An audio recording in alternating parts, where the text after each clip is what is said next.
1937 میں پیدا ہونے والا ایک یتیم بچہ جو آگے جا کے عراق کا صدر یا پھر اسے ڈکٹیٹر کہتے ہیں وہ بن جاتا ہے۔ ابتدا میں صدام کو امریکن ایجنٹ کہتے تھے۔ سپریم لیڈر سے اسے ڈر بھی تھا کہ ایسا نہ ہو کہ ان کی مقبولیت کی وجہ سے عراق پر بھی ان کی حکومت قائم ہو جائے۔ رات 2 بجے صدام نے اچانک کویت پہ حملہ کروا دیا۔ کویت کا جو بادشاہ تھا وہ تو بھاگ گیا، لیکن ایک شہزادہ فیصل وہ وہیں پہ رہا، اس کے ساتھ بڑی زیادتی کی۔ اس کے سر میں گولی ماری، اس کی ڈیڈ باڈی پر ٹینک چڑھا دیے۔ پہلے ایران پھر کویت، اگلا نمبر یا تو سعودیہ کا، جارڈن کا یا سیریا کا۔ پوری عرب دنیا جو ہے اس کے اوپر صدام حسین قبضہ نہ کر لے۔ سب سے بڑا مس ہینڈلنگ ایکٹ اس کا وہ پہ حملہ تھا۔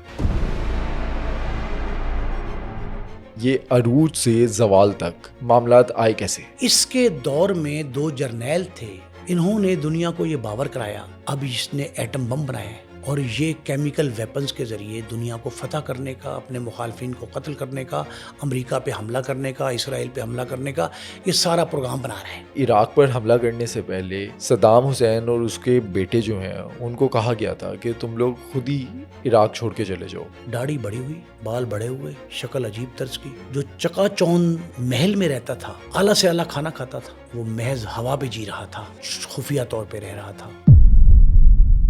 لیکن صدام حسین کو جو سزائے موت سنائی گئی وجہ وہی بنی۔ آخری وقت عدالت میں کھڑے ہو کے جج کو یہ کہا کہ تم جج نہیں، تم کورٹ نہیں، تم مجھے امریکہ کے ایجنٹ لگتے ہو۔ پوری دنیا نے وہ کلپ دیکھا جب پھانسی پہ لٹکا دیا۔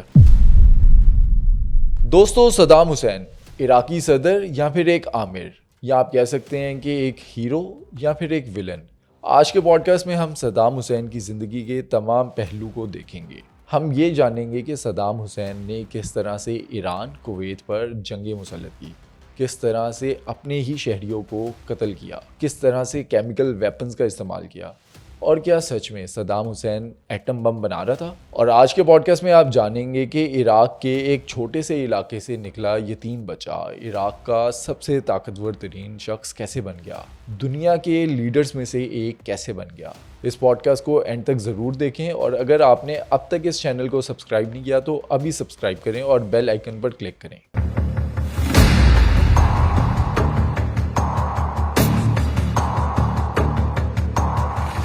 نعیم صاحب، 1937 میں پیدا ہونے والا ایک یتیم بچہ جو آگے جا کے عراق کا صدر یا پھر اسے ڈکٹیٹر کہتے ہیں وہ بن جاتا ہے، لیکن دنیا یہ جاننا چاہتی ہے صدام حسین ہیرو تھے یا ویلن۔ اور صاحب یہ فیصلہ جو ہے نا، یہ قوم کئی بار کر چکی ہے۔ اقوام عالم، جتنے اقوام عالم ہیں وہ یہ پہلے ہی طے کر چکے ہیں کہ اس کو کیا سٹیٹس دینا ہے۔ صدام حسین جتنا مرضی جو مرضی اعتراض آپ اس پہ کریں، اس کی ہزارہا باتوں سے مجھے اختلاف ہے، لیکن اس نے بعض معاملات میں اور بعض اوقات جرت، بہادری، بے خوفی، نڈر پن، اس کا جو مظاہرہ کیا نا، وہ کسی دوسرے لیڈر کے حصے میں نہیں آیا۔ اچھا، وہ اپنی ذات کے لیے نہیں کیا کہ جب خود پہ آ گئی، جب مشکل میں آ گیا اس وقت یہ سب کچھ کیا؟ یہ بات ٹھیک ہے، اس حد تک ہے، لیکن اس کے لیے ضروری ہے کہ آپ بیک گراؤنڈ کو سمجھیں۔ بیک گراؤنڈ کیا ہے؟ عراق کیا ہے؟ عرب ممالک کیا ہیں؟ اس وقت اسرائیل کی صورتحال کیا تھی؟ صدام کیسے کہتے ہیں؟ صدام کا فیملی بیک گراؤنڈ کیا تھا؟ اس کے بیٹے کون تھے؟ داماد کون تھا؟ ان کے خلاف اس خاندان کے نبرد آزما کون ہوا؟ ان کے اقربا قریبی دوستوں نے مخبری کیوں کی؟ اور اس میں سب کو ملا لیں تو امریکہ کا رول، جارج بش پریزیڈنٹ تھے، پھر اس دور کے عراق اور بعد کے ایران، اور آج کے عراق اور ایران اور امریکہ، اس پرانی کہانیوں کے تسلسل میں، اس کے تناظر میں دیکھیں گے تو ناظرین کے لیے بہت بڑی دلچسپی کا باعث ہوگا۔ یہ آپ نے کہا جی کہ 1937 میں پیدا ہوا، یہ یتیم بچہ تھا جس کی پیدائش سے پہلے اس کے والد جو ہے وہ دنیا کو خیر بات کہہ گئے تھے۔ دوسری شادی کرنا چاہتی تھی وہ والدہ اس کی، لیکن اس کی پیدائش کے وقت وہ اتنی پریشان تھی کہ خودکشی کی کوشش کی اس نے۔ کہتے ہیں اسے منحوس سمجھا جاتا تھا کیونکہ اس کی پیدائش سے پہلے ایک تو والد اس کے فوت ہو گئے تھے، ساتھ اس کا ایک بڑا بھائی تھا وہ بھی فوت ہو گیا تھا۔ اس کو نحس کہتے تھے وہ، کہ یہ نحس ہے، اور اس منحوست کو، نحس پن کو، اس کی والدہ نے اس کا علاج یہ سمجھا کہ وہ اپنی جان قربان کرنے پہ آ گئی، خودکشی کرنے لگی۔ یہ 1937 میں تکرت میں پیدا ہوا۔ اس وقت عراق اسلام کا ایک سمبل تھا، اور اس سرزمین پہ کئی انبیاء کرام جو ہیں وہ اسی سرزمین پہ آئے ہیں۔ ان میں حضرت ابراہیم علیہ السلام، حضرت لوط علیہ السلام، حضرت یونس علیہ السلام، یہ سب جو ہے نا ان کی پیدائش عراق کی ہے۔ اس وجہ سے اس سرزمین کو ارض مقدس کہتے تھے، اب بھی کہتے ہیں، لیکن اس وقت ارض مقدس کی تقدیس جو ہے نا آج سے کہیں زیادہ تھی۔ لیکن ایک ایسا دور بھی آیا کہ وہاں کے لوگ سب کچھ یاد رکھتے تھے، ڈیولپمنٹ ہو رہی تھی، خدا کو بھول گئے، اور وہ بتوں کی پرستش بھی کرنے لگ پڑے۔ ان میں سے کئی لوگ ایسے تھے جو زرتشت تھے، کئی لوگ آگ کو پوجتے تھے اس دور میں، وہاں خدا کو بھول گئے تھے۔ اس وقت حضرت ابو بکر صدیق رضی اللہ تعالیٰ عنہ کا دور تھا۔ ان کے جرنیل تھے، بڑے نامور جرنیل، اسلام کے جرنیل اسلام ان کو کہتے ہیں۔ ان کا نام تھا حضرت خالد بن ولید۔ بالکل۔ ان کو حضرت ابو بکر صدیق خلیفہ اول نے یہ کہا کہ آپ عراق کو فتح کریں، کہ عراق نشاط ثانیہ ہے اسلام کی اس دور کی، تو وہ وہاں خدا کو بھول کے لوگ آگ کی پوجا کرتے ہیں، بتوں کی پوجا کرتے ہیں، درختوں کو خدا مانتے تھے۔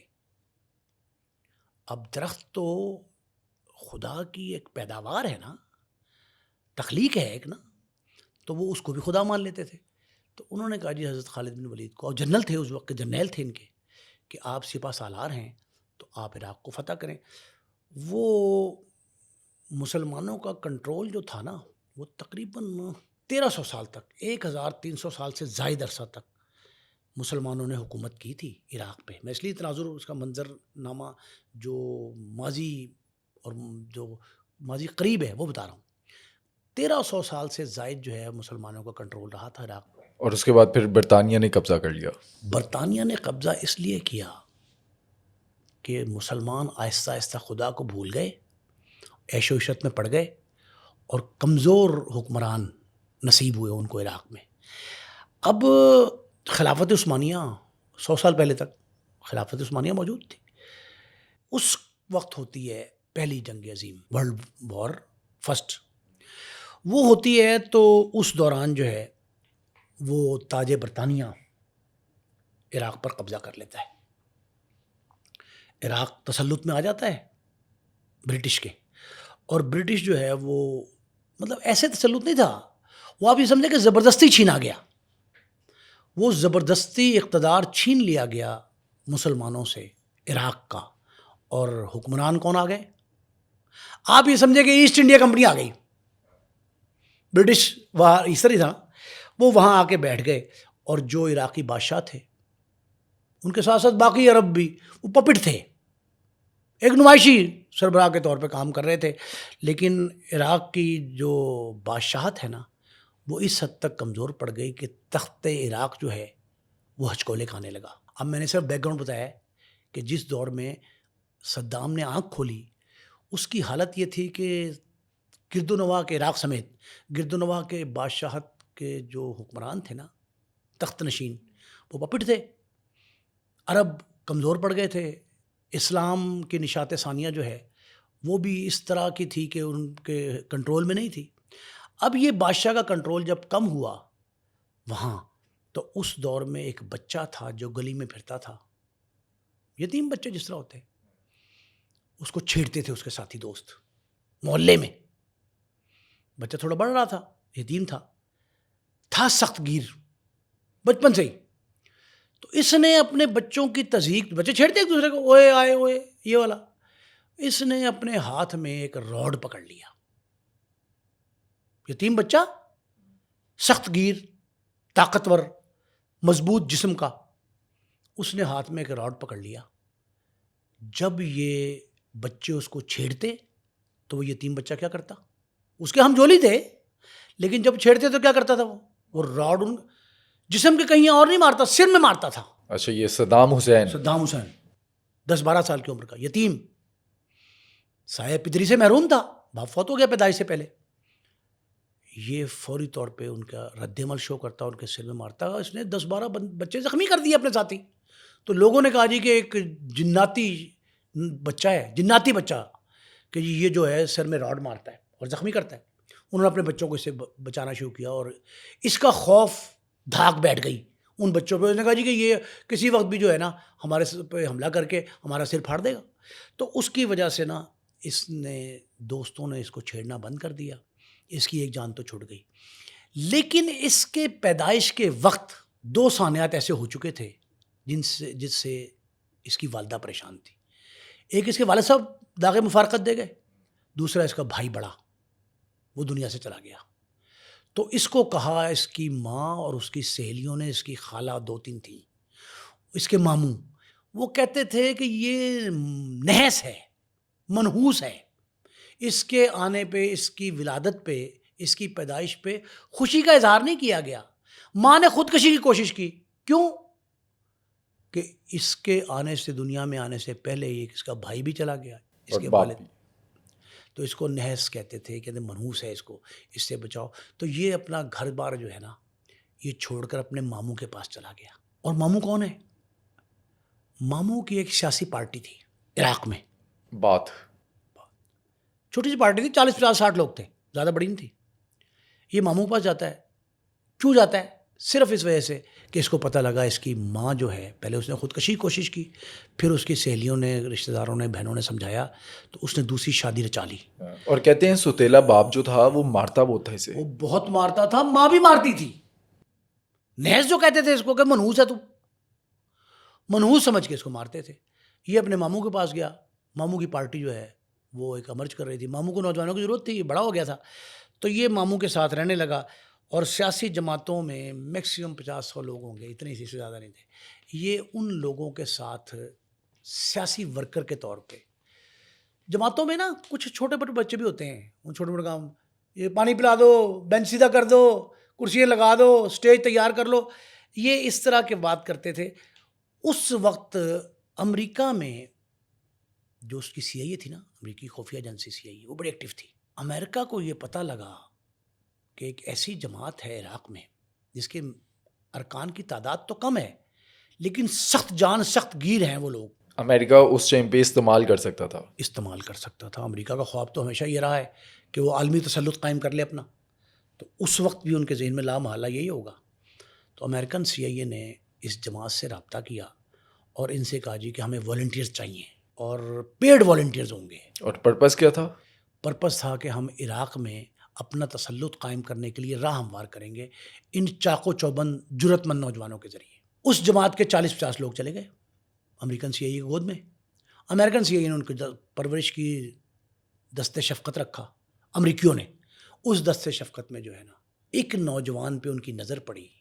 انہوں نے پوچھا یہ کون ہے؟ انہوں نے بتایا کہ بچپن میں راڈ اپنے پاس رکھتا تھا اور یتیم ہے, فلان ہے, اس کا باپ مر گیا, ماں نے دوسری شادی کر لی, اور یہ جو ہمارا سربراہ ہے یہ اس کا سگا بھانجا ہے. انہوں نے نظر انتخاب امریکہ کی. امریکنز لیڈرشپ نے کہا کہ اس بچے کے سر پہ ہاتھ رکھو اور اسے اپنا جو ہے نا مخبر بنا لو, پپٹ بنا لو, غلام بنا لو. یہ طے ہو گیا. اور ٹاسک پہلا کیا ملا؟ کیا؟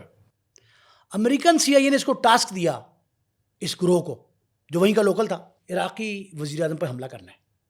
اچھا, جان سے مارنے کا؟ ہاں, قاتلانہ حملہ. اگر مر جائے تو مر جائے, وگرنہ نام بن جائے گا. انہوں نے کہا جی بالکل ٹھیک ہے. کامیاب ہوا. انہوں نے حملہ کیا اس کی گاڑی پہ, اتنی گولیاں برسائیں. امریکی اسلحہ امریکہ نے دینا تھا, CIA نے. انہوں نے اتنی گولیاں برسائیں کہ اس کی گاڑی تہس نہس ہو گئی, لیکن بچ گیا پرائم منسٹر اس وقت اس حملے میں. اب یہ جو ہے نا, جب یہ حملہ ہوتا ہے نا پرائم منسٹر پہ, تو صدام کا نام پہلی مرتبہ میڈیا کی زینت بنتا ہے. اچھا, پرائم منسٹر تو بچ گیا, تو یہ پکڑا نہیں گیا؟ حملہ آور جتنے تھے نا یہ پرائم منسٹر پہ حملہ کرنے والے, اس کی گاڑی پہ, یہ بھاگ کے مصر چلے گئے, روپوش ہو گئے. اس دوران جو ہے نا 1973 آ جاتا ہے. صدام ہیرو بن رہا ہے, ایک وکٹری سٹینڈ پہ آ گیا ہے. 1973 میں جنگ ہوتی ہے اسرائیل کی عرب ممالک کے ساتھ. ہاں, بڑی مشہور جنگ تھی, بڑی مشہور جنگ تھی. ایون کہ اس کے اندر پاکستان نے بھی حصہ لیا تھا. پاکستان کے جو فائٹر بالکل. پائلٹس تھے انہوں نے اسرائیلی جہاز گرائے تھے. 73 کی ہماری پیدائش سے پہلے کی بات ہے. یہ اس وقت آپ دیکھیں, آپ لوگوں کے پیدائش سے پہلے کا ہے ہم تو. یہ اس وقت عرب اسرائیل جنگ اتنی مشہور تھی کہ اسرائیل کے خلاف عرب اس وقت نبرد آزما تھے.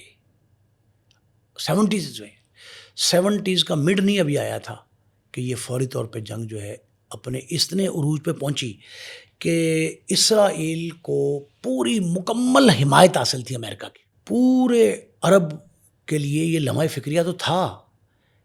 اس وقت عرب بظاہر شکست خوردہ دکھائی دے رہے تھے, لیکن ان کے پاس ایک لیڈر تھا بڑا. کون؟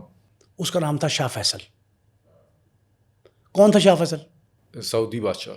وہ شاہ فیصل جو ہیں انہوں نے اس وقت اسرائیل کو للکارا, نہ صرف بلکہ براہ راست امریکہ کو للکارا. اچھا, کہتے ہیں اس ٹائم پہ شاہ فیصل نے اعلان کیا تھا کہ امریکہ کو اب تیل نہیں بیچیں گے, پابندی لگا دی تھی. یہ بہت بڑی بات ہے. یہ چیلنج تھا امریکہ کو. اس نے کہا جی کہ ہم سارے اکٹھے ہو جائیں عرب ممالک, امریکہ ہمارا کچھ نہیں بگاڑ سکتا. اسرائیل 100 دفعہ پیدا ہو تب بھی کچھ نہیں کر سکتا.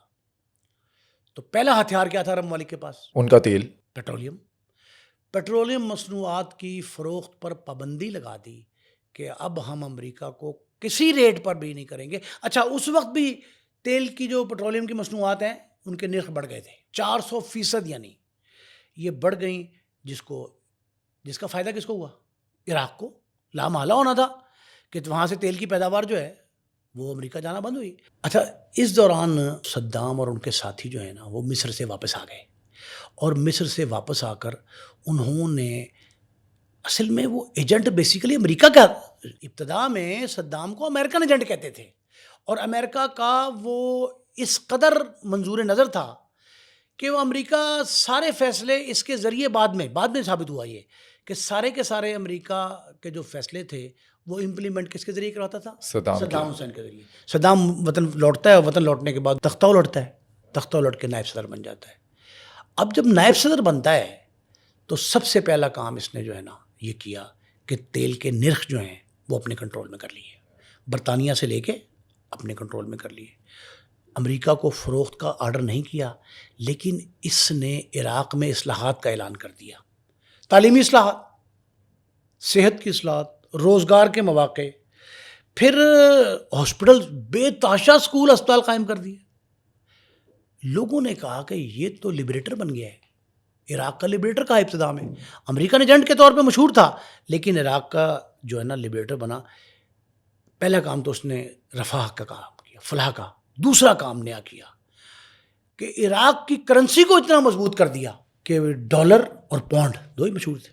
ڈالر اور پاؤنڈ کے مقابلے میں عراق کی کرنسی جو عالمی جنگ کے دوران نیچے آئی تھی, تیل کی قیمتیں بڑی تھیں, وہ سٹیبل کر کے اس نے کرنسی کو اتنا مضبوط کیا کہ وہ اگر 2 اور 6 کا فرق تھا تو 4 اور 6 کا رہ گیا. صرف عالمی کرنسی کے مقابلے پہ آ گیا. ڈالر گر گیا تھا اور عراقی کرنسی جو تھی وہ اوپر آ گئی. اب تیسرا کام اس نے کیا کیا, بٹ سب سے اہم بات یہ ہے, صدام نے نائب صدارت ملک کی سنبھالنے کے بعد ایک اہم کام یہ کیا کہ آرمی کو اپنے کنٹرول میں کر لیا. برٹش کنٹرول سے نکال کے آرمی اپنے کنٹرول میں لے لی. اب جب آرمی اس کے کنٹرول میں آئی تب لوگوں نے اسے تسلیم کیا. پہلی بار جب دیکھیں جرنیلوں کو قابو کرنا بڑی اہم بات تھی. اچھا, جو میں نے ریسرچ کی نا اس سے مجھے پتہ چلا کہ آرمی پر تو اس کا کنٹرول تھا, آرمی کو یہ دیکھتا تھا, لیکن جو باتھ پارٹی کی حکومت کے اگینسٹ ہوتا تھا اس پہ ظلم بھی بہت کرواتا تھا. اور اس کی ایک فیوریٹ فلم بھی تھی اس ٹائم کی, گوڈ فادر. اس کا جو ہیرو تھا اس میں یہ خود کو دیکھتا تھا, ہر اسٹائل اس کا فالو کرتا تھا, لباس اس کی طرح کا پہنتا تھا, سگار اس کی طرح پیتا تھا, بولتا اس کی طرح تھا, جو تقریر کرتا تھا جب سرکاری حیثیت میں نائب صدر کے طور پہ, تو اس وقت بھی اس کو کاپی کرتا تھا. یہ ایڈمائر کرتا تھا گاڈ فادر کو, اچھا اس کے بعد پھر ایک ٹائم ایسا بھی ہے کہ یہ طاقت کے نشے میں اتنا چور ہو گیا تھا, سب سے پہلے اس نے استعفیٰ لیا وہاں کے وزیر اعظم سے جو اس کی بات نہیں مان رہا تھا, اس کو استعفیٰ لے کر یو کے بھیج دیا اور پھر ریسرچ کے مطابق وہاں پر اسے مروا دیا گیا. ٹھیک بات ہے, یہ اس کو قتل کروایا. پھر اس نے صدر سے استعفیٰ مانگ لیا, پرائم منسٹر استعفیٰ مانگا, اس کو ملک بدر کیا, وہاں قتل کروا دیا, اس کے بعد صدر سے استعفیٰ مانگ لیا, پھر خود جو ہے نا اپنے آپ کو صدر اناؤنس کر دیا. اور صدر پتہ کیسا تھا؟ جس طرز کا ہٹلر تھا, ہٹلر جیسا مطلق العنان جو ہے وہ صدر بن گیا. اور صدر بننے کے بعد اس نے ایک میٹنگ بلائی اپنے ممبرز کی, پارٹی جو تھی اس کی ان کی ممبرز کی ایک میٹنگ بلائی, اور اس میں اچانک ذکر کیا کہ مجھے یہ پتہ لگ گیا ہے کہ میرے خلاف سازش ہو رہی ہے. لوگ سارے چوکنے ہو گئے. اور پھر اچانک کہتا ہے اپنی تقریر, وہ سارے ریکارڈ پہ, پھر اچانک کہتا ہے صدام حسین کہ جن لوگوں نے سازش تیار کی ہے میرے خلاف وہ اس میٹنگ میں موجود ہیں. ہر ایک بندہ, کئی تو بیچارے سہم گئے, خوفزدہ ہو گئے, اور کئی جو ہے وہ اڑ گئے. اس نے کہا کہ میں بتاؤں گا کہ کس نے میرے خلاف سازش کی, میں ان کے نام لوں گا, اور میں جس کا نام لوں وہ اس ہال سے باہر نکل جائے. اس نے نام لینے شروع کیے, موسٹلی لوگ 40-50% باہر نکل گئے. کہتے ہیں 68 کے قریب لوگ تھے جو باہر چلے گئے, کچھ اپنی مرضی سے گئے اور کچھ کو گھسیٹ کے باہر بھیجا گیا. جو رہ گئے تھے نا ان کا پتہ کیا اشر ہوا؟ کہتے ہیں کچھ لوگوں کو جیل بھیج دیا اور زیادہ تر لوگ جو تھے ان کو گولیاں مار کے قتل کر دیا. اور جو بچے انہوں نے کیا کیا؟ جو حال میں رہ گئے صدام کو قبول کر لیا, صدام کے حق میں فلک شگاف نعرے لگائے. اچھا یہ اتنی پاور میں ہے, عروج پر ہے, لیکن یہاں پر ایک غلطی نہیں کر دی 1979 میں جو اس ایران پہ حملہ, ایران پر حملہ کر دیا. بس بٹ صاحب یہ سمجھیں کہ اس کی زندگی کی فوش غلطی جو تھی نا, سب سے بڑا مس ہینڈلنگ ایکٹ اس کا وہ ایران پہ حملہ تھا. صدام حسین کو ویسے ایرانی سپریم لیڈر آیت اللہ خمینی جو ہیں ان سے مسئلہ کیا تھا؟ اس کی 3-4 وجوہات تھیں, لیکن آپ پہلے یہ دیکھیں کہ ایران میں شاہ ایران کا تختہ الٹا تھا, انقلاب ایران آیا تھا, انقلاب ایران آ گیا 1979 میں. 79 میں انقلاب ایران آیا, اور امام خمینی جو ہیں وہ ایک لیڈر آف ایران, اسے لیڈر آف ٹروتھ کہتے تھے. اصل میں یہ بات تھی کہ امام خمینی نے چیلنج کیا اسرائیل کو, مطلب بالواسطہ طور پہ امریکہ کو نا. آج ہم سمجھتے ہیں نا مرگ برگ امریکہ, مرگ برگ امریکہ, کہ امریکہ پہ وہ لان تان کر رہے ہیں, یہ آج کی بات ہے. اس وقت بھی آپ دیکھ لیں 70s میں ایرانی قوم جو ہے وہ حریت پسند ہیں, مرد حر کہتے ہیں ان کو. وہ جو حر کا قبیلہ تھا واقعہ کربلا کے دوران, اسی طرح اس سے آج کل حریت پسندی کا لفظ نکلا. یہ حریت پسندی انہی سے لی ہے ایرانیوں نے. ایرانیوں نے کیا کیا کہ وہ اسرائیل براہ راست اور امریکہ بالواسطہ اس کو دھمکی دی. اس وقت عراق نے جو حملہ کرنے کی کوشش کی ایران پر, اس کا خمینی صاحب کی طرف سے بڑا سخت جواب آیا. انہوں نے کہا جی کہ ہم ٹھیک ہے ایران کا کچھ علاقہ فتح کر لیا تھا عراق نے, لیکن ہزاروں مسلمانوں کے قتل عام کے بعد دو طرفہ, صرف یہ نہیں کہ ایرانی, اہل ایران بھی اس میں شہید ہوئے اور اہل عراق بھی مارے گئے, مسلمان دونوں طرف سے تھے. یہ ہزارہ افراد جو ہیں نا ان کی جانیں گئیں, جاں بحق ہوئے. صدام نے اس کے بعد اس کو جب لوگوں نے کہا کہ تم نے بے وقوفی کی ہے, باز آ جاؤ, یہ نہیں کرنا چاہیے, صدام نے سیز فائر کی, جنگ بندی کی کوشش کی, لیکن اس وقت تک پانی سر سے گزر چکا تھا. اور امام خمینی نے یہ فتویٰ جاری کر دیا. یہ فتاوی ایرانی جو ہیں ان میں یہ فتویٰ موجود ہے کہ امام خمینی نے یہ کہا کہ اب جنگ نہیں بند ہوگی. اور کب تک نہیں ہوگی؟ انہوں نے کہا ایرانی قوم جو ہے نا متحد ہے اور عراق کے ہر حملے کا جواب دے گی, اسرائیل سے ہر سطح پہ لڑے گی, امریکہ کا ہر چیلنج قبول کرے گی. بہت لمبی تقاریر ہیں خمینی صاحب کی. یہ ایسا معاملہ تھا ایران پہ حملہ, بہت مہنگا پڑا اس کو. فوج عراق میں گھس گئی ایران کی, بالکل سرعام جو ہے وہ اندر چلے گئے, اور تیل کے راستے بند کر دیے. اچھا، کہتے ہیں سب سے زیادہ نقصان اسی چیز کا ہوا تھا صدام حسین کو کہ جب تیل کا راستہ بند ہو گیا، کیونکہ پوری اکانومی جو ہے وہ تیل پر چلتی تھی عراق کی. صدام کا خوف تھا، عراقی کچھ بولے نہیں لیکن مخالفت کر رہے تھے. اس وقت بھی عراق میں اس طرح کی تحریکیں اٹھ رہی تھیں جو صدام کے خلاف تھیں، اور پھر لوگوں نے صدام کو مستعفی ہونے کا مشورہ دیا. کہتے ہیں کہ ایک میٹنگ میں ایک منسٹر تھا، ہیلتھ منسٹر، اس نے صدام حسین کو کہا کہ ریزائن کر دو، حالات تاکہ ٹھیک ہو جائیں، سپریم لیڈر کی بات مان لو. تو صدام حسین نے اس میٹنگ میں باقی جو ممبرس تھے ان سے پوچھا کہ اس وزیر کی اور کوئی حمایت کرتا ہے، تو کسی نے ڈر کے مارے کہا نہیں. تو صدام حسین اس منسٹر کو لے گیا اپنے کمرے میں اور وہاں جا کر گولی مار دی. اس کے سر میں گولی ماری، ساتھ والے کمرے میں ریٹائرنگ روم میں لے گیا اپنے، اور ریٹائرنگ روم میں آپ سے گولی مار دی. بہت سخت گیر تھا. لوگ اسی لیے اسے ظالم بھی، ہیرو آپ کہہ رہے ہیں نا، یہ ظالم بھی کہتے ہیں لوگ، ظلم کرتا تھا. اب وزیر کو اب اختلاف رائے، اس نے اختلاف رائے کیا تھا نا اس سے. یہ ایران اور عراق کی جو جنگ تھی پھر ختم کیسے ہوئی؟ کیونکہ صدام حسین تو مان نہیں رہا تھا. 10 لاکھ افراد اس میں کام آئے، دونوں طرف کے قربان ہوئے. مسلمانوں کی جانیں گئیں. کتنے شہداء کے نام اب بھی وہاں محفوظ ہیں. فائدہ کسے ہوا؟ فائدہ تو اس کا سب سے زیادہ اٹھایا ہی امریکہ نے. لیکن امریکہ نے ایک ہاتھ، امریکہ نے یہ دیکھا، دیکھیں امریکہ کو جو اپنے پر جلتے دکھائی دیتے ہیں نا، تو جس طرح بلی جو ہے وہ اپنے بچوں، جس وہ بلی والا صاحب ہے نا، امریکہ نے کیا کیا، امریکہ نے صدام سے کہا کہ بہت ہو گئی لیڈر بننے کے لیے کہ ہماری تھانہ داری برقرار رہے، کہ تم نے اتنے بندوں کا جو ہے نا خون کیا ہے، 2 طرفہ مارے گئے، تم استعفیٰ دو. اس سے خود استعفیٰ امریکہ طلب کر رہا ہے. جس کی سپورٹ کر رہا تھا، جس کا اعلی کار تھا امریکہ کا، وہ اس نے کہا جی کہ یہ جو ہے نا ہمیں کرو. عربوں نے کیا کہا؟ عربوں نے کہا کہ تم نے بے وقوفی کی ہے، ایران پہ تو حملہ تم نے کیا ہے اور ہم سے پیسے لیے، ہم سے قرضہ لیا، واپس کرو. تو اس نے قرضہ دینے سے انکار کر دیا، واپس کرنے سے. اس نے کہا میں کیوں قرضہ دوں، تمہارے کہنے پہ میں نے جنگ کی. جنگ تو عربوں کے کہنے پہ کی تھی، تمہارا مفاد تھا اس سے وابستہ، میں نے جنگ تمہارے کہنے پہ کی، اب قرض مجھ سے کیوں مانگتے ہو، میں تو 1 روپے واپس نہیں کروں گا. اب اس سے صدام جو لوگ لکھا ہے تاریخ میں کہ اس طرح کے ایکٹ 4-5 تھے. وزیر کو گولی مار دی، ایک کو باہر بیرون ملک مروایا تھا، ایک اپنے وزیر کو، کیبنٹ کے ممبر کو، 2 بندوں کو. انہوں نے کہا جی یہ اتنا کچھ اس نے کیا، یہ بدماشی ہے. اس کی تاریخ میں لفظ بدماشی استعمال ہوا. اچھا، سپریم لیڈر سے اسے ڈر بھی تھا کہ ایسا نہ ہو کہ ان کی مقبولیت کی وجہ سے عراق پر بھی ان کی حکومت قائم ہو جائے جیسے کہ ایران میں ہوئی تھی. یہ چانس موجود تھا، بالکل صحیح کہہ رہے ہیں آپ، 100% یہی تھا.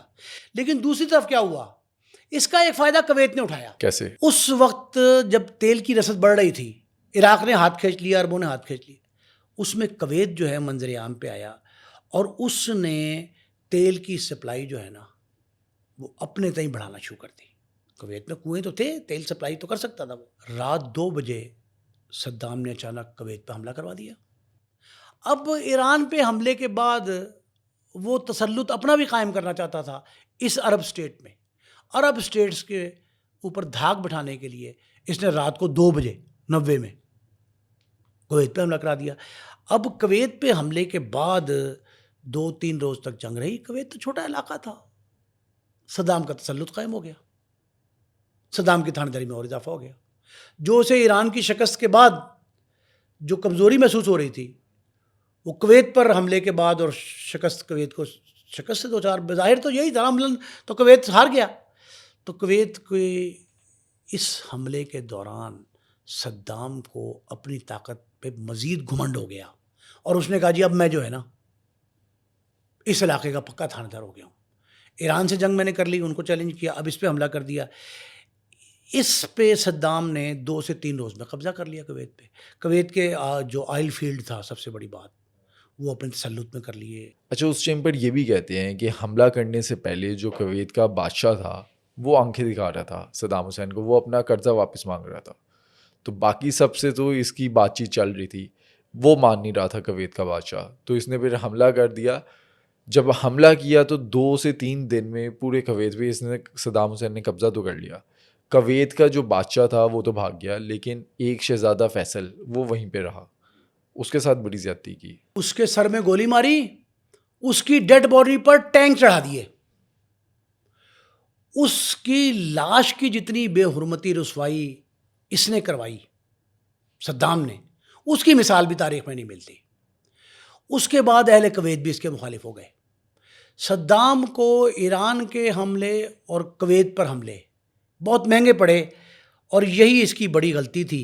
اچھا اس ٹائم پہ تو عرب دنیا کو یہ بھی فیل آ رہا ہوگا کہ پہلے ایران پھر کویت، اگلا نمبر یا تو سعودیہ کا، جارڈن کا یا سیریا کا. پوری عرب دنیا جو ہے اس کے اوپر صدام حسین قبضہ نہ کر لے. اس کے بعد پھر امریکہ کود پڑا. امریکہ اس طرح کودا کہ اس نے عرب ممالک میں نا اپنی افواج وہ اس نے سعودی عرب بھجوا دیں، گرد و نواح کے عرب ممالک میں بھجوا دیں، اور وہاں بھجوا کر اپنے اڈے بیس کیمپس بنانے کی پوری جدوجہد شروع کر دی. اب اور تو کوئی ملک فوری طور پر تیار نہیں ہوا براہ راست کیمپ اڈے دینے پہ، لیکن سعودی عرب نے جو ہے تسلیم کر لیا. اور سعودی عرب میں اس نے جو میرا خیال ہے کہ کوئی تقریباً 12-14 اڈے بڑے بڑے بنا لیے. جب بنا لیے تو اس وقت سعودی عرب میں کچھ صدام مخالف قوتیں، کچھ امریکہ مخالف قوتیں وہ سرگرم ہو گئیں اور ایک تحریک شروع ہوئی جس تحریک میں اسامہ بن لادن کا نام سامنے آیا. یہ اپنے آپ کو مذہبی پیشوا کہتے تھے اور یہ کہتے تھے کہ ہم وارث قرآن بھی ہیں، اسلام کے وارث بھی ہیں، اور ہمارے موجودگی میں امریکہ یہاں اڈے نہیں بنا سکتا. تو اعلان جنگ کیا، باقاعدہ طبل جنگ بجا دیا اسامہ بن لادن نے. اور اسامہ بن لادن جو ہے وہ اپنے عرب ممالک میں جتنے اس کے قبیلے تھے ان کو اکٹھا کیا اس نے اور صدائے احتجاج بلند کی امریکہ کے خلاف. اور وہ اتنی خوفناک تھی، عراق نے حملہ کر دیا، وہ بھی تاریکی میں کیا، رات کی تاریکی میں، اور وہ حملہ اسرائیل پر کیا. اور اسرائیل پر حملے کے بعد جو ہے نا اچانک تبدیلی یہ آئی کہ دنیا کی بیشتر اقوام صدام کے خلاف ہو گئیں. انہوں نے کہا لی پہلے امریکہ کا ساتھ دیا اس نے پپٹ بن کے، ایجنٹ بن کے امریکہ کا، اسرائیل کا سہارا لیتا رہا، بعد میں اسرائیل کے خلاف اس پہ بھی حملہ کر دیا. یعنی 3 حملے تسلسل کے ساتھ، پہلا ایران پہ، دوسرا کویت پہ، تیسرا پھر یہ. اب یہ تیسرا حملہ جب ہوتا ہے اور اس میں اسرائیل کو ظاہر ہے مسلم ممالک تو سپورٹ نہیں کر سکتے تھے، لیکن دیگر اقوام کی سپورٹ حاصل تھی نا، وہ امریکہ کے کہنے پہ انہوں نے ساتھ کیا. اور دنیا صدام کے جب خلاف ہوئی نا تو صدام کے پاس بٹ صاحب کوئی ایسا طریقہ نہیں تھا کہ صدام اپنی سروائیول، اچھا اس کے ذہن کے اندر جو خناس تھا نا وہ تھا ایک تھانے داری کا، کہ میں ایک عالمی لیڈر، ورلڈ کلاس لیڈر تسلیم کیا جاؤں. تو وہ لوگ کر نہیں رہے تھے. تو اس نے کیا کیا کہ اس نے کہا کہ اب یہ جو تھا تو وہ سیکولر لبرل جو مرضی کہہ لیں آپ وہ تھا، لیکن اس نے اپنے آپ کو نا اسلامی رنگ میں ڈھال لیا، روپ تیاری کر لیا اسلام کا، اور مسلم امہ جو ہے نا ان کے سہارے عالمی شہرت حاصل کر رہا ہوں. یہ اس کے پاس واحد طریقہ تھا. اب اس پہ یہ الزام تھا کہ یہ بے تحاشا شراب پیتا ہے، یہ الزام تھا اس پہ. اور مسلم امہ کے جو بڑے بڑے لیڈرز تھے وہ یہ کہتے تھے کہ صدام سے ہم ہاتھ نہیں ملا سکتے. کیوں؟ اس لیے کہ یہ شبابی ہے. تو اس نے یہ کہا کہ عراق میں ایسی اسلامی ریاست کی، دیکھیں اسلامی ریاست تو وہ ہوتی ہے نا جو دکھائی دے رہی ہو، آپ اس کو مصنوعی طور پہ پیش کریں گے تو کوئی نہیں مانے گا. لیکن اس نے کہا کہ اسلام کی ترویج اور تشہیر کے لیے نا عراق کے بعض علاقوں میں اس نے مدرسے قائم کر دیے.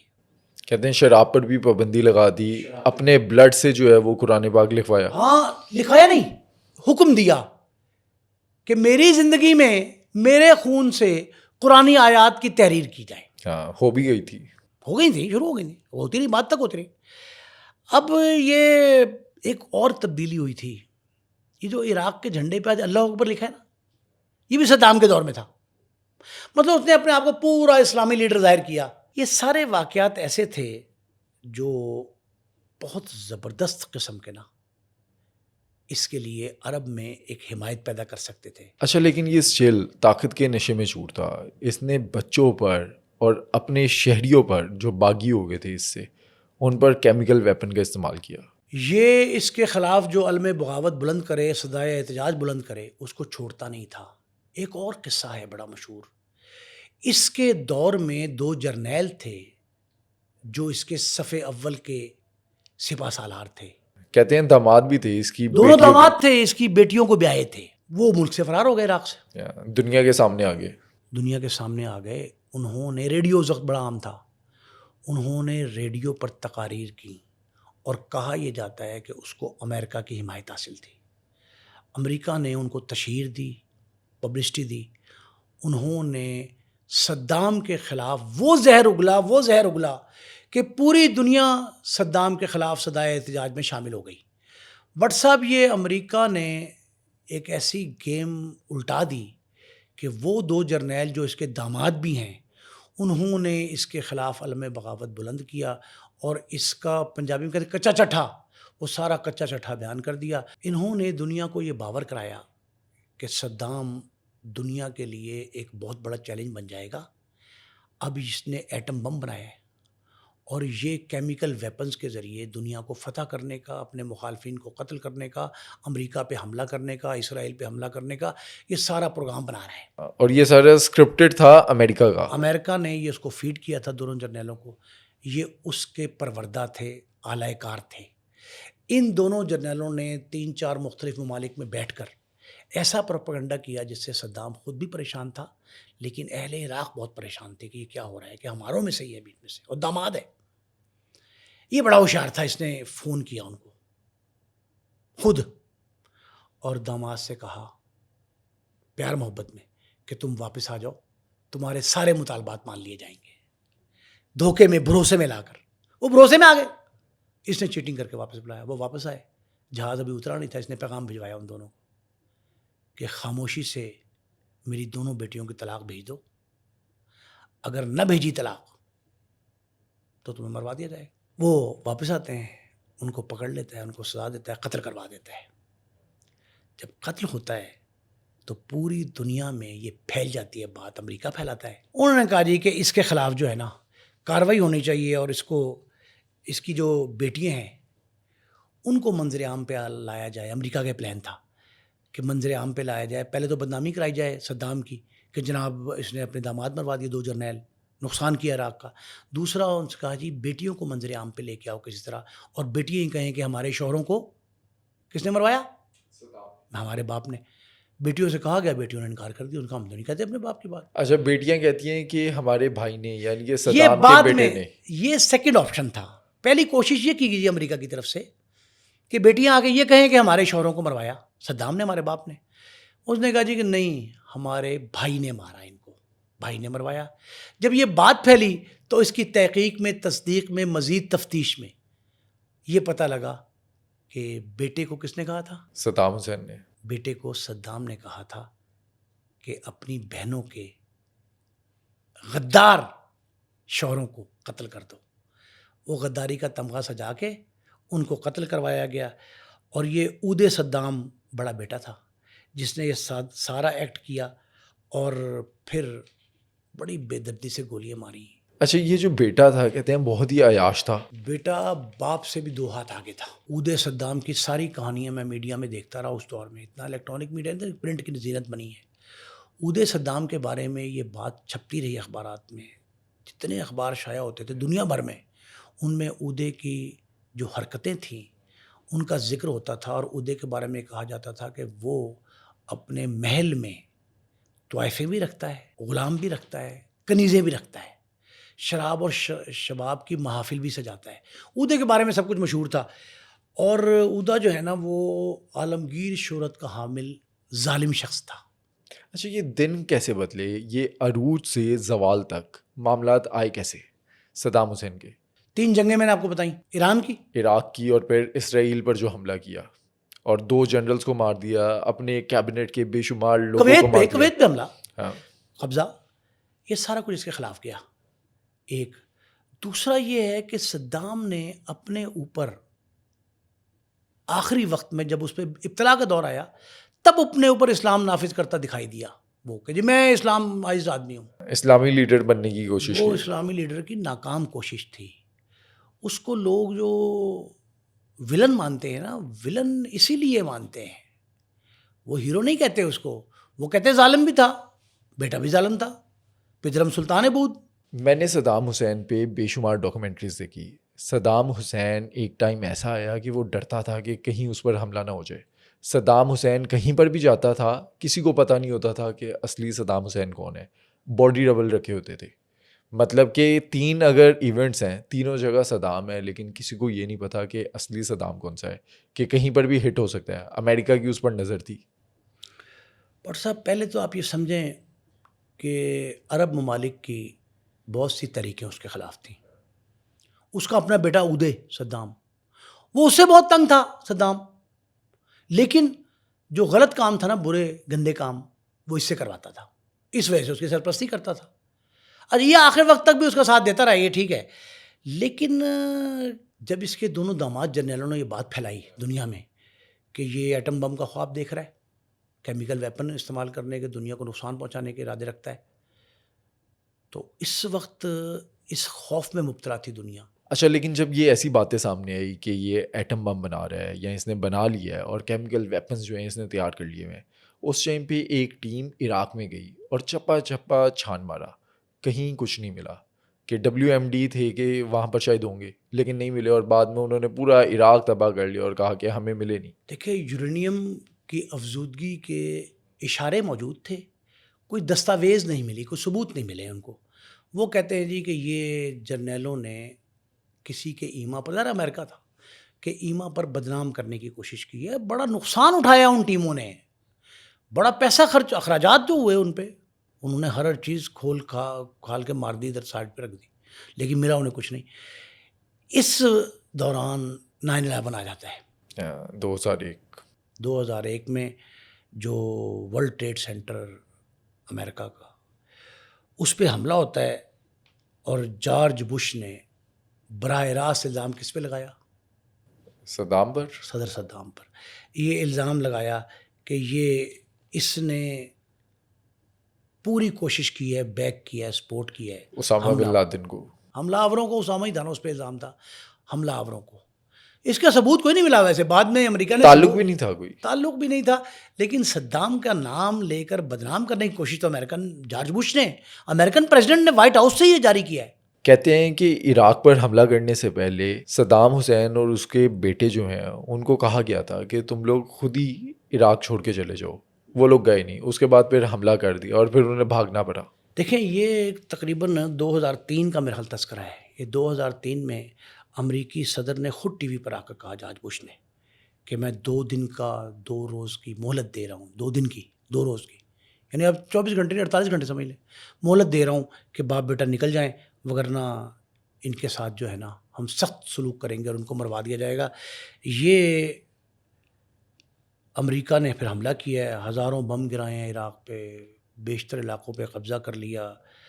اب بیٹوں سمیت جو ہے نا, ان کے باپ اور بیٹوں کی سر کی قیمت جو ہے, جو آپ یہ دیکھیں کہ $15 ملین بچوں کی, 30 اور $25 ملین صدام کے سر کی قیمت رکھ دی. اچھا, جب یہ اعلان کر دیا CIA نے کہ $15 ملین دیے جائیں گے, تو اس کے بعد جو ہے, جو دوست تھا جس کے پاس دونوں بیٹے تھے اور پوتا بھی صدام حسین کا, اسی دوست نے ان کو کہا کہ میں کام جا رہا ہوں, میں آتا ہوں, اور جا کے CIA کو بتا دیا, اور پھر CIA نے پوری فوج کے ساتھ حملہ کر دیا اس فارم ہاؤس پہ.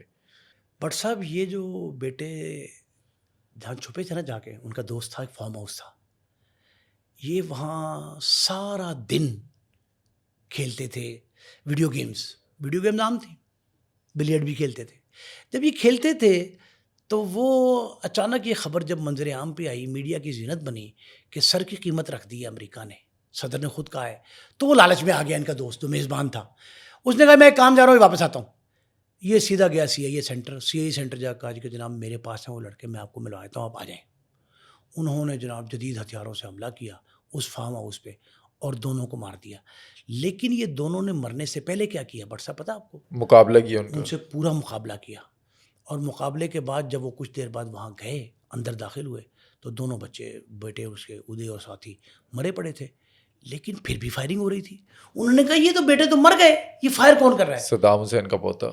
جا کے دیکھا 14-15 سال کا نو عمر بچہ, وہ کلاشنکوف اٹھا کے اور ان پہ فائر کر رہا ہے.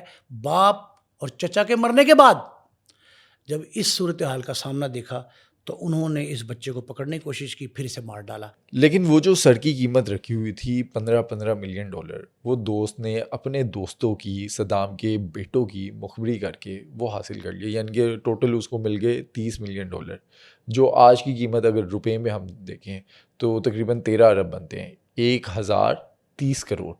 اتنی بڑی رقم انعام کے طور پہ ان دونوں بچوں کے اور پوتے کی سر کی قیمت ہے یہ. اب تلاش تھی سارے اداروں کو, ایجنسیوں کو, امریکہ, اسرائیلی, عرب کے بھی کچھ لوگ شامل تھے, ان سب کو تلاش تھی عراقی صدر صدام حسین کی کہ صدام کہاں گیا. صدام روپوش ہو گیا تھا. صدام روپوش ہوا اپنے ایک دوست, ایک ملنے والے عزیز کے ایک ایسی زیر زمین سرنگ میں, سرنگ ایسی زیر زمین تھی کہ اس کا پتہ نہیں لگتا تھا. گٹر نما, جیسے گٹر ہوتا ہے پانی گرنے کا ڈسپوزل, اس گٹر نما سرنگ میں تھا.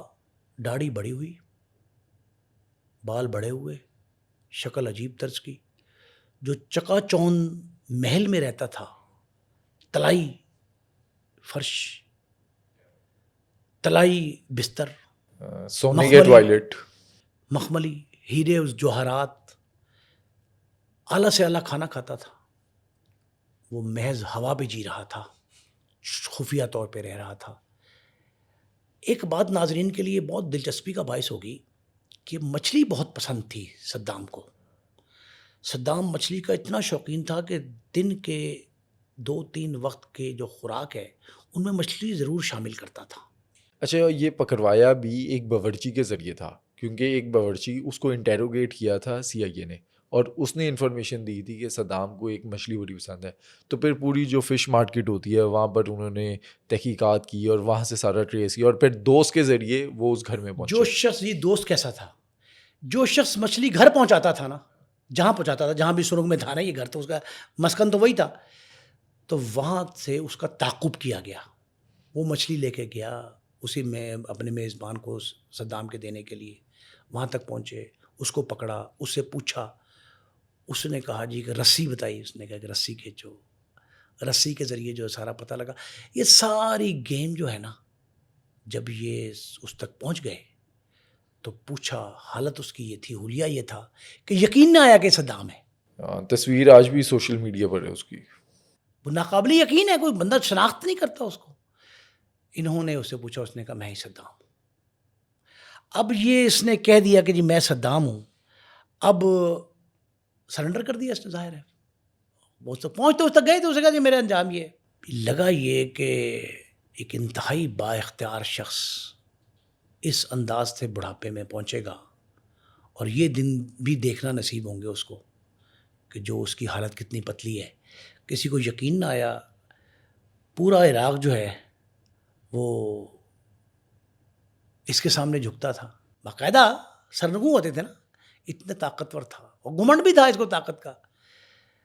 لیکن اس نے آخری وقت جو ہے نا, وہ اپنی حالت کے باوجود, اس پہ دیکھ کے تو لوگوں کو ترس آتا ہے نا اس طرح کے آنسو. اس نے آنسو نہیں بہائے آخری وقت تک. اس نے عدالت میں صدام نے کھڑے ہو کر, آخری وقت اس کا بڑا زبردست تھا, آخری وقت عدالت میں کھڑے ہو کے جج کو یہ کہا کہ تم جج نہیں, تم کورٹ نہیں, تم مجھے امریکہ کے ایجنٹ لگتے ہو. جج کو کہہ دیا. جج نے پوچھا بھی کہ بتاؤ تم کون ہو, تو اس نے کہا کہ ساری دنیا جانتی ہے کہ میں کون ہوں. آپ نہیں جانتے مجھے کیونکہ آپ ایجنٹ ہیں, ساری دنیا جانتی ہے مجھے کہ میں صدام ہوں. اور پھر اس نے اپنی تعریف کی, اور اس نے یہ کہا کہ میں عدالت کا بائیکاٹ کرتا ہوں. اچھا یہ جو آخری کچھ ٹائم تھا صدام حسین کا جب وہ پکڑا گیا, اس وقت جس طرح سے صدام حسین نے مسلمانوں کے لیے یا فلسطین کے لیے آواز اٹھائی, کیا یہ وجہ تو نہیں کہ مسلم دنیا میں آج بھی کچھ لوگ ہیں یا کافی تعداد میں لوگ ہیں جو ہیرو مانتے ہیں صدام حسین؟ تو یہ ہیرو بننے کی کوشش تھی نا. بٹ صاحب از ویری سمپل.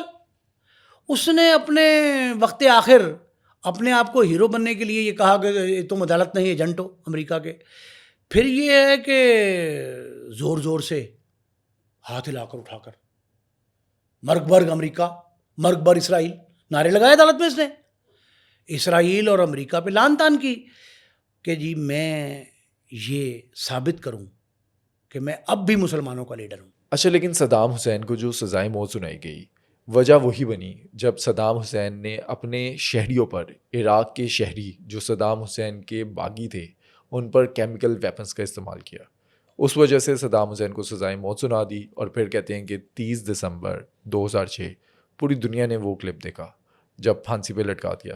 اس میں بھی کہا جاتا ہے کہ صدام حسین نے کہا تھا کہ اس کی جو آخری وش ہے کہ اسے گولی مار کے ایک فوجی کی طرح مارا جائے. یہ دیکھیں اس نے اپنے آپ کو وقت آخر بھی وہ نہیں کیا، جھکایا نہیں. اس نے یہ کہا، آخری خواہش پوچھتے ہیں ہر پھانسی دی جانے والے کو، سزائے موت تو ہو گئی تھی اس کو. اس نے کہا جی کہ مجھے سامنے کھڑا کر کے سینے پہ گولی ماری جائے سولجر کی طرح. یہ لفظ ہے لائک اے سولجر، اس نے کہا ہے. وصیت اس کی آخری. کیوں؟ ایک تو اس نے کہا میں بھاگوں گا نہیں، سامنے کھڑے ہو گولی ماروں، گولی مجھے مارو میں کھاؤں گا. کیوں کھاؤں گا؟ وجہ اس کی یہ ہے کہ لوگ کہیں کہ یہ ایک جوان تھا، فوجی تھا، آخری دم تک لڑتا رہا. لیکن یہ وصیت اس کی مانی نہیں گئی. اچھا، پھر دوسری جو چیز مانی گئی تھی وہ یہ تھی کہ منہ کے اوپر پھانسی دیتے وقت جو کالا کپڑا ڈالا جاتا ہے وہ اس نے منع کر دیا تھا. اب یہ کہتے یہ ہیں کہ جب تختہ دار پہ لے جایا گیا اس کو، تب بھی نعرے بازی کر رہا تھا. اور یہ نعرے جو ہیں پہلے امریکہ اور اسرائیل کے خلاف لگاتا تھا، اور پھانسی کے وقت اس نے عراقی عوام کے حق میں نعرے لگائے، مسلمانوں کے حق میں، اسلام کے حق میں نعرے لگائے. اور یہ جو اس کی وصیت تھی تو عدالت نے ماننے سے، انتظامیہ نے بھی، جیل حکام نے بھی ماننے سے انکار کر دیا کہ اسے گولی مار کر قتل کیا جائے. اور سینے پہ گولی کھاؤں گا یہ نہیں مانی انہوں نے اس کو تختہ دار پہ لٹکایا. اور یہ پوری دنیا نے وہ منظر دیکھا. ویڈیو کلپ وائرل کیا گیا اس ایک یتیم بچہ، جرت مند نوجوان، نڈر، جری، ہاتھ میں اسٹک پکڑے، لوہے کا راڈ پکڑ کے، جوان ہونے والا، پھر نائب صدر، استعفے مانگنے والا، قتل و غارت گری کرنے والا، ظلم کرنے والا، ڈکٹیٹر، محل میں بہت بڑے صدر کے طور پر رہا. پھر ایک سرنگ میں چلا گیا، پھر تلاش کیسے ہوئی، مقدمہ کیسے فیس کیا. اس سارے مراحل کا اختتام جو ہے نا اس وقت ہوا جب اسے عراق میں ہی، جہاں کا وہ صدر تھا، اس کے تختہ دار پر لٹکا دیا گیا. لیکن امریکہ جو چاہتا تھا عراق پر قبضہ کرنا، عراق کے تیل پر قبضہ کرنا، وہ اس نے کر لیا. اور بعد میں پھر اس کی فوج کئی عرصے تک وہاں پر رہی. طویل عرصے تک امریکی تسلط قائم رہا اس پہ. امریکہ کی کالونی بن گیا، وہاں بیس اڈے قائم کیے، وہاں سے حملے کرتا رہا. وہ ایران پہ، افغانستان پہ، سارے حملے اسی سرزمین سے ہیں نا. تو وہاں امریکی تسلط قائم رہا. لیکن بعد میں جب آزاد ہوا تو اب پھر آج اس عرض پر، اسی زمین پر وہ ایک آزاد ریاست کے طور پر موجود ہے. عراق اور ایران کے تعلقات بہتر ہیں. یہ سارے معاملات جو ہیں نا، یہ صدام کے بعد کا عراق جو ہے وہ صدام کے دور کے عراق سے بہت مختلف ہے. دوستو، آج کے پوڈ کاسٹ میں صدام حسین کی زندگی کے تمام پہلو آپ نے جانے. آپ کو کیا لگتا ہے، صدام حسین ایک ہیرو تھے یا پھر ایک ویلن؟ ہمیں کامنٹ سیکشن میں ضرور بتائیے گا. اور اگر آپ نے اب تک اس چینل کو سبسکرائب نہیں کیا تو ابھی اس چینل کو سبسکرائب کریں.